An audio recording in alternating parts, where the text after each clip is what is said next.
Amaigri, pâle, livide '. Adel Mbala humilié en Mondovision par un journaliste en journalisme, la confraternité interdit aux journalistes de s'attaquer entre eux.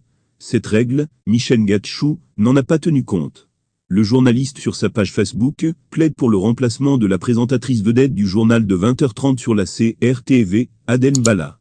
Gatchou, sur le plan professionnel, ne reproche pas grand-chose au journaliste. Il s'attaque à son physique et à son âge.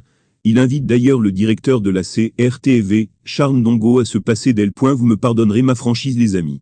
Loin d'être un mépris ou une insulte à l'endroit de notre grande sœur Adèle, je ne la trouve plus vendable pour le 20h30 qui est une institution. Plus grave, nous sommes en 2023 pour une télévision publique nationale, celle du pays que nous appelons le continent. Amaigri, pâle, livide avec un rendu, permettez-moi de ne pas froisser les mérites, pas du tout approximatif des standards du moment. Le DG doit nous proposer du neuf, et dans la tour d'aluminium de MBALLA2, Dieu seul sait combien elles sont nombreuses, jeunes, belles, séduisantes, et adaptées aux exigences nouvelles de la profession. C'est ce que mes yeux voient, et par amour pour elles, et la profession, il faut les sauver. Ne venez pas dire que j'ai manqué du respect à notre aîné. Pardon, regardez vous-même, a-t-il publié sur sa page Facebook. Cette sortie de Michel Gatchou divise les Camerounais. La gérontocratie ne commence pas au Cameroun par la CRTV. Certains internautes demandent ainsi à ceux qui critiquent Adel Mbala pour son âge de remonter le système.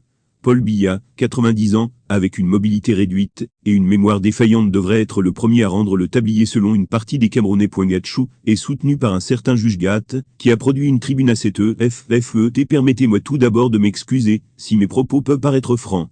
Je tiens à préciser que je n'ai en aucun cas l'intention de manquer de respect envers notre grande sœur Adèle.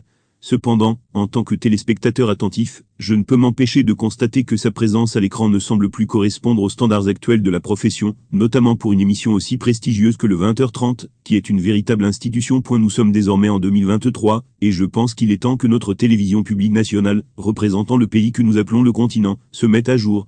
Bien que je sache que les mérites de notre sœur Adèle sont indéniables, il est difficile de ne pas remarquer qu'elle paraît amaigrie, pâle et livide, ce qui pourrait impacter la qualité du rendu à l'écran. Je suggère donc que notre directeur général envisage de proposer des présentatrices plus jeunes, belles, séduisantes et adaptées aux exigences nouvelles de la profession.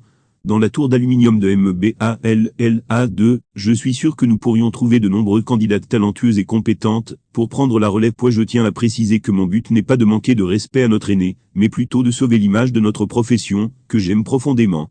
Je vous invite donc à regarder par vous-même, et à considérer cette proposition avec bienveillance. Fermez les guillemets.